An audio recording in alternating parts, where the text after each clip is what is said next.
Hi friends, welcome back to my YouTube channel. ಎಲ್ಲರೂ ಹೇಗಿದ್ದೀರಾ? ಎಲ್ಲರೂ ಚೆನ್ನಾಗಿದ್ದೀರಾ ಅಂತ ಅಂದ್ಕೊತೀನಿ.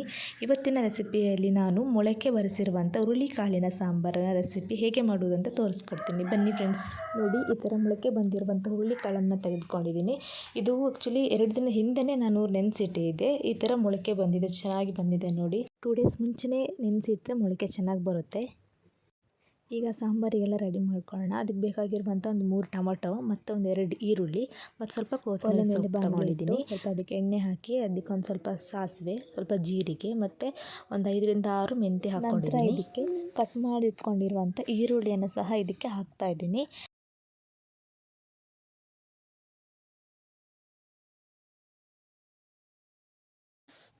ನಂತರ ಇದಕ್ಕೆ ಕಟ್ ಮಾಡಿ ಇಟ್ಕೊಂಡಿರುವ ಟೊಮೊಟೊನ್ನು ಸಹ ಇದಕ್ಕೆ ಆ್ಯಡ್ ಮಾಡ್ತಾ ಇದ್ದೀನಿ.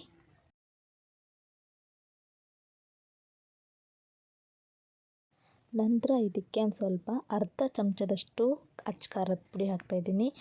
ಜಾಸ್ತಿ ಖಾರ ಬೇಡ, ಯಾಕಂದರೆ ಇದು ಕಾಳು ಸಾರಲ್ವಾ, ಅದಕ್ಕೆ ಮತ್ತೆ ಒಂದು ಅರ್ಧ ಚಮಚದಷ್ಟು ಧನಿಯಾ ಪೌಡ್ರನ್ನು ಸಹ ಇದಕ್ಕೆ ಆ್ಯಡ್ ಮಾಡ್ತಾಯಿದ್ದೀನಿ. ಈ ಥರ ಮೊಳಕೆ ಬರಿಸಿರುವಂಥ ಕಾಳುಗಳನ್ನು ತಿಂದರೆ, ಅಂದರೆ ಇದು ಮಾತ್ರ ಅಂತಲ್ಲ, ಎಲ್ಲ ಕಾಳುಗಳನ್ನು ಮೊಳಕೆ ಬರಿಸಿ ತಿಂದರೆ ಅದು ನಮ್ಮ ಆರೋಗ್ಯಕ್ಕೆ ಒಳ್ಳೆಯದು ಅಂತ ಹೇಳ್ತಾರೆ. ಎಲ್ಲ ಹಾಸ್ಪಿಟ್ಲಿಗೆ ಹೋದರೂ ಕೂಡ ಅಂತಾರೆ, ಜಾಸ್ತಿ ಕಾಳುಗಳನ್ನ ತಿನ್ನಬೇಕು, ಮೊಳಕೆ ಬರಿಸಿದ ಕಾಳುಗಳನ್ನು ತಿನ್ನಬೇಕು ಅಂತಲೇ ಹೇಳ್ತಾರೆ ಎಲ್ಲ ಕಡೆ. ಈ ಹುರುಳಿಕಾಳು ಸಾರಂತೂ ಮುದ್ದೆಗಂತೂ ತುಂಬ ಕಾಂಬಿನೇಷನ್ ಇರುತ್ತೆ, ತುಂಬ ಚೆನ್ನಾಗಿರುತ್ತೆ. ನೀವು ಒಂದು ಸಲ ಟ್ರೈ ಮಾಡಿ ನೋಡಿ, ತುಂಬ ಚೆನ್ನಾಗಿರುತ್ತೆ. ನಂತರ ಇದಕ್ಕೆ ನಾವು ಒಂದು ಸ್ವಲ್ಪ ಅರ್ಧ ಹೋಳು, ಅರ್ಧ ಅಂದರೆ ಫುಲ್ ಅರ್ಧ ಬೇಡ, ಒಂದು ಸ್ವಲ್ಪ ಕಾಯಿ, ಮೀಡಿಯಮ್ ಆಗಿ ಕಾಯಿ ತೊಗೊಂಡಿದ್ದೀನಿ. ಅದಕ್ಕೊಂದು ಸ್ವಲ್ಪ ಹುಳಿ ಹಾಕ್ತಾಯಿದ್ದೀನಿ ಮತ್ತು ರೆಡಿ ಮಾಡಿ ಇಟ್ಕೊಂಡಿರುವಂಥ ಮಸಾಲೆಯನ್ನು ಇದಕ್ಕೆ ಹಾಕ್ತಾಯಿದ್ದೀನಿ ಮಿಕ್ಸಿ ಜಾರಿಗೆ. ಇದಕ್ಕೆ ಒಂದು ಸ್ವಲ್ಪ ಬೆಳ್ಳುಳ್ಳಿಯನ್ನು ತಗೊತಾ ಇದ್ದೀನಿ, ಬೆಳ್ಳುಳ್ಳಿ ಹಾಕ್ತಾಯಿದ್ದೀನಿ. ನಂತರ ಇದು ಚೆನ್ನಾಗಿ ನುಣ್ಣಗೆ ರುಬ್ಕೊಳ್ಳೋಣ. ನೋಡಿ, ಈ ಥರ ಚೆನ್ನಾಗಿ ನುಣ್ಣಗೆ ರುಬ್ಕೊಂಡಿದ್ದಾಯಿತು. ಒಂದು ಪಾತ್ರೆ ಇಟ್ಟು ನಾನು ಮೊದಲಿಗೆ ಒಗ್ಗರಣೆ ಮಾಡ್ಕೊತಾ ಇದ್ದೀನಿ, ಆಮೇಲೆ ಮಾಡೋದು ತಪ್ಪುತ್ತೆ ಅಂತೇಳಿ ಅದಕ್ಕೆ ಫಸ್ಟ್ ಎಣ್ಣೆ ಹಾಕಿ ಬೇವಿನ ಎಲೆ ಹಾಕ್ತಾಯಿದ್ದೀನಿ, ಮತ್ತು ಒಂದು ಸ್ವಲ್ಪ ಈರುಳ್ಳಿ ಹಾಕ್ತಾಯಿದ್ದೀನಿ ಮತ್ತು ಒಂದು ಸ್ವಲ್ಪ ಟೊಮೊಟೊ ಸಹ ಇದಕ್ಕೆ ಆ್ಯಡ್ ಮಾಡ್ತಾಯಿದ್ದೀನಿ ಒಗ್ಗರಣೆಗೆ.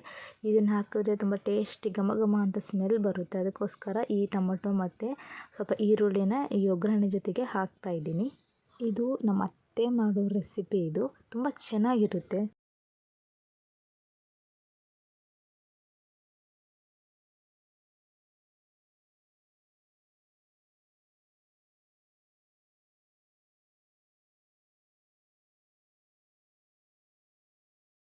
ನಂತರ ಒಗ್ಗರಣೆ ಮಾಡಿಟ್ಕೊಂಡಾದ್ಮೇಲೆ ಅದಕ್ಕೆ ಮೊಳಕೆ ಬರಿಸಿರುವಂಥ ಕಾಳುಗಳನ್ನು ಆ್ಯಕ್ಚುಲಿ ನೆನೆಸ್ಬೇಕಾದ್ರೆ 2 ಸಲ ತೊಳೆದಿಟ್ಕೊಂಡಿದ್ದೆ, ಈಗ ಮತ್ತೆ ಒಂದು ಸಲ ತೊಳ್ಕೊಂಡೆ ಹಾಕ್ತಾಯಿದ್ದೀನಿ.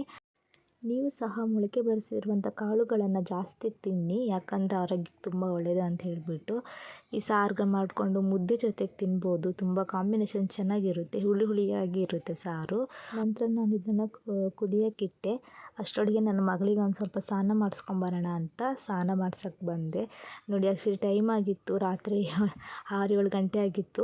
ಅದಕ್ಕೆ ಸ್ನಾನ ಮಾಡಿಸಿರಲಿಲ್ಲ, ಅದಕ್ಕೆ ಸ್ನಾನ ಮಾಡ್ಸೋಕ್ಕಂತ ಕರ್ಕೊಂಬಂದೆ.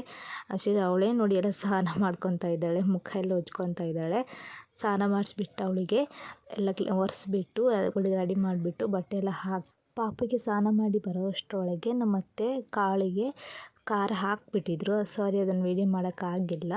ನೋಡಿ, ಈ ಥರ ಖಾರ ಕಾಳುಗಳನ್ನ ಸ್ವಲ್ಪ ಬೆಂದಾದಮೇಲೆ ಅದಕ್ಕೆ ಖಾರ ಹಾಕಿದ್ದಾರೆ. ಖಾರ ಹಾಕಿಬಿಟ್ಟು ಒಂದು ಸ್ವಲ್ಪ ಬೇಯಕ್ಕೆ ಬಿಟ್ಟಿದ್ದಾರೆ. ಅದು ಇನ್ನೂ ಕುದಿಬೇಕು ಸಾರು. ನೋಡಿ, ಕುದಿಯೋಕ್ಕಂತ ಮತ್ತೆ ನಾನು ಪ್ಲೇಟ್ ಮುಚ್ಚಿದೆ. ನೋಡಿ ಯಾವ ಥರ ಕುದೀತಾ ಇದೆ ಅಂತ ಹೇಳಿಬಿಟ್ಟು. ಸ್ಮೆಲ್ ಅಂತೂ ತುಂಬ ಸ್ಮೆಲ್ ಹೊಡಿತಾ ಇದೆ, ತುಂಬ ಸ್ಮೆಲ್ ಚೆನ್ನಾಗಿ ಬರ್ತಾ ಇದೆ. ನೋಡಿ ಯಾವ ಥರ ಆಗಿದೆ ಅಂತ ಹೇಳಿಬಿಟ್ಟು ಕಾಳು ಸಾರು.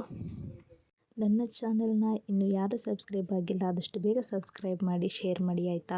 ಸೊ ಅದಕ್ಕೆ ಮತ್ತೆ ನಾನು ಮುದ್ದೆ ಸಹ ಮಾಡಿದ್ದೆ. ನೋಡಿ, ಮುದ್ದೆಗೆ ತಟ್ಟೆಗಿಟ್ಟು ಸಾರು ಹಾಕಿ ನಮ್ಮ ಅತ್ತೆಗೆ ಕೊಟ್ಟೆ. ತುಂಬ ಚೆನ್ನಾಗಿದೆ, ಒಮ್ಮೆ ನೀವು ಟ್ರೈ ಮಾಡಿ, ತುಂಬ ಚೆನ್ನಾಗಿರುತ್ತೆ. ಶೇರ್ ಮಾಡಿ, ಕಮೆಂಟ್ ಮಾಡಿ ಪ್ಲೀಸ್, ಆದಷ್ಟು ಶೇರ್ ಮಾಡಿ. Bye friends.